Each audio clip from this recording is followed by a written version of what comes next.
विश्रांतीनंतर आता आपण पुढच्या टप्प्याला सुरुवात करतोय। तर तीव्र चढावाचा असा हा टप्पा आहे। बघू शकता अशी ही इकडं वाट आहे आणि आता वाजले आहेत साधारण 1:30 ते 2। आणि एवढ्या उन्हाच्या ह्याच्यात सुद्धा तडाख्यात सुद्धा आपल्याला इकडे सावली बघायला मिळते। इकडे तुम्ही बघू शकता संपूर्ण अशी सावली आहे। तर इकडं उन्ह असल्यामुळं थोडं जपूनच जावं लागेल, कारण गवे असू शकतात।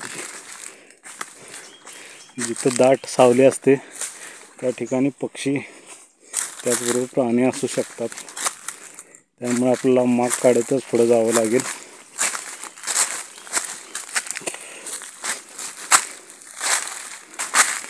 तर अशा प्रकारची वाट आहे।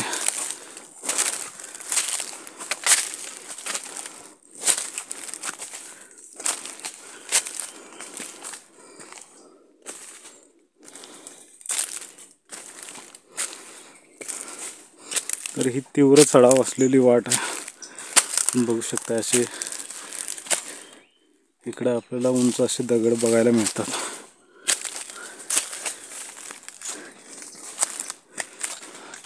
आणि खाली तुम्ही पालापाचोळा बघू शकता।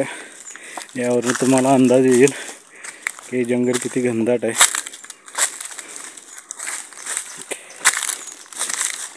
इकडे आल्यानंतर आम्हाला 2-3 पक्ष्यांचे आवाज वेगळे जाणवत आहेत। याचा अर्थ सपाट भागावरील जे पक्षी असतात आणि जंगलातील जे पक्षी असतात याचा आपल्याला प्रजाती समजतात।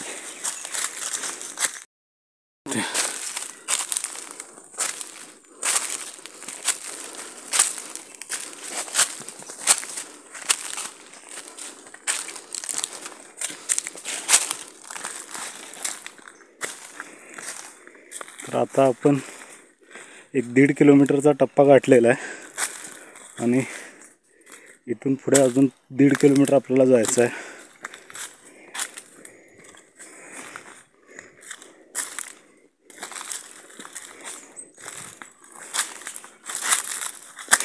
तर तुम्ही इकडे बघू शकता किती उंच तीव्र चढाव आहे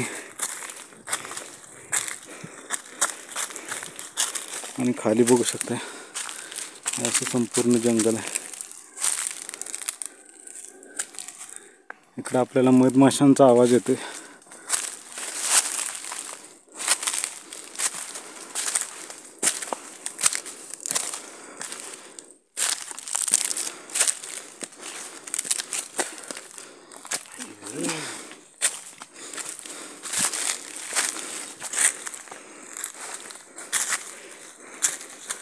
तर ही पाऊलवाट बघू शकता तुम्ही आणि वरच्या बाजूला असा डोंगर आहे आणि डोंगराच्या मधूनच अशी ही पाऊलवाट निघते। तर इकडे बघू शकताय तीव्र असा चढाव आणि खालच्या बाजूला असं ही येणारी पायवाट ही अशी पुढे आपल्याला घेऊन जाते।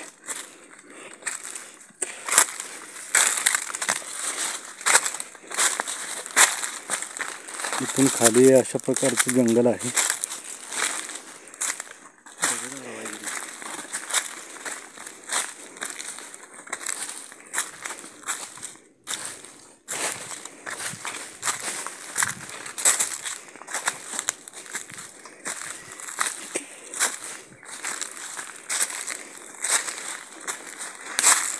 तर अशा ठिकाणी आपण चढत असताना दमल्यावरती एखादा उंच दगड बघून त्यावरती बसण्याचा प्रयत्न करतो,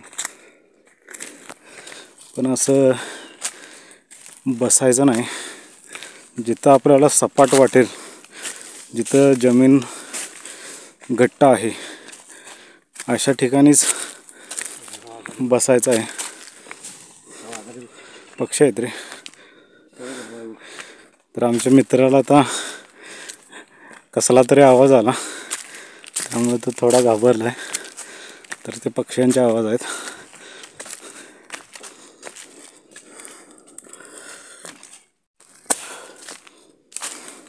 तर तुम्ही खाली बघू शकता अशा प्रकारचं जंगल आहे. आणि आपल्याला इकडच्या बाजूला समोर खाली आता आपल्याला खालचा भाग दिसतोय. तर आता आम्ही थोडं उंचावरती आलेलो आहे. अजून इतकाच डोंगर आपल्याला वरती चढायचा आहे.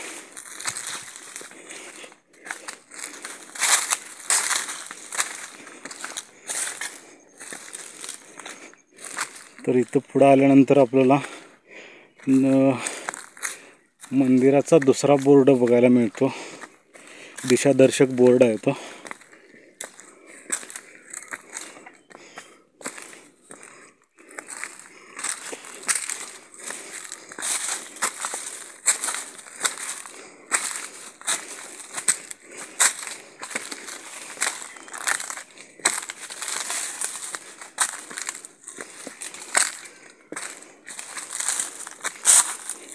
तर इथं तुम्ही बघू शकता हा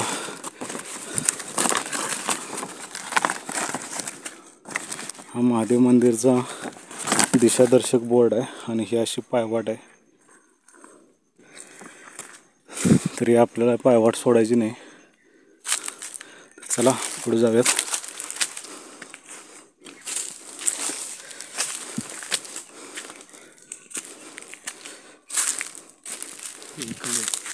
इथे जरा पाणी असू शकते थांबून.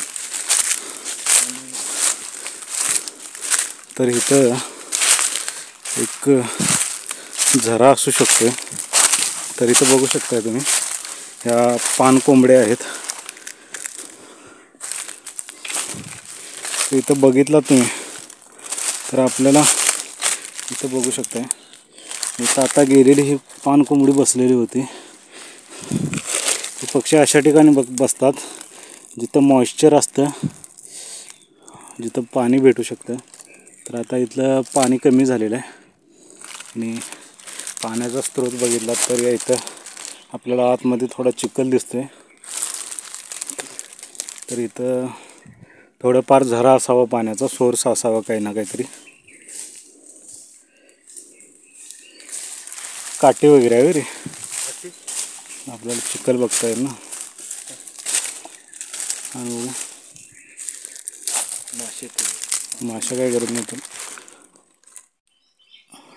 मग इथं कुठला तर देव आवडतं यार.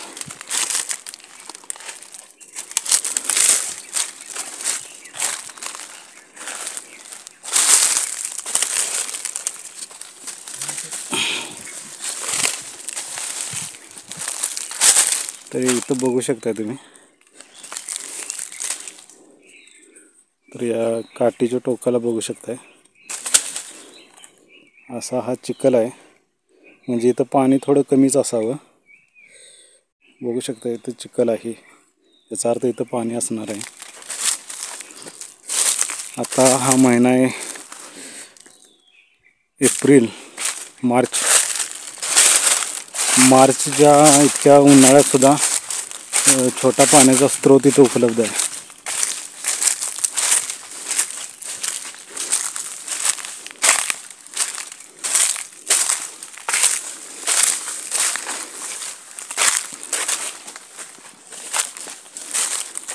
जे पक्षीप्रेमी आहेत त्यांच्यासाठी हे ठिकाण पक्षी निरीक्षणासाठी अत्यंत महत्त्वाचं आहे. इकडे येऊन तुम्ही निरीक्षण करू शकता.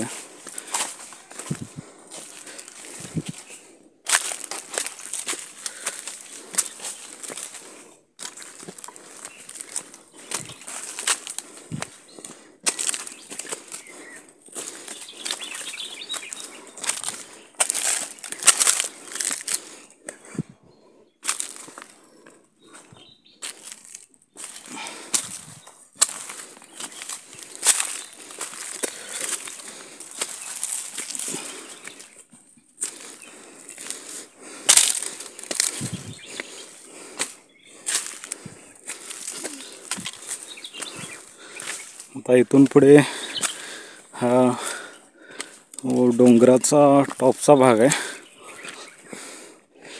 तर इकडं आपल्याला थोडी झाडांची दाटी कमी दिसते.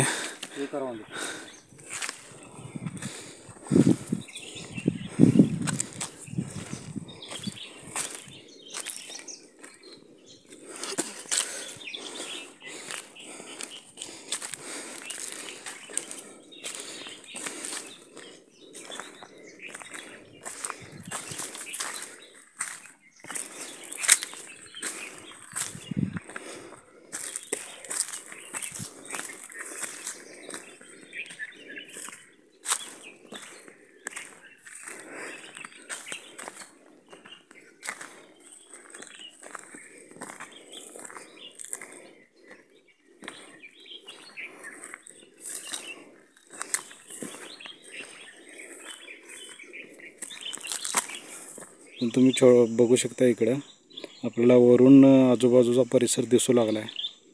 त्यामुळं आपण इथं आता डोंगराच्या माथ्यावरती आलेलो आहे. इकडं पण तुम्ही बघू शकता वरतून इकडं आजूबाजूला डोंगर दिसत आहेत. आणि हे जे झाड आहे पाठीमागं बघू शकता, असं हे थोडं उंच स्वरूपाचं एक छोटंसं असणारं हे रोपटं दिसतंय आपल्याला उंच असं.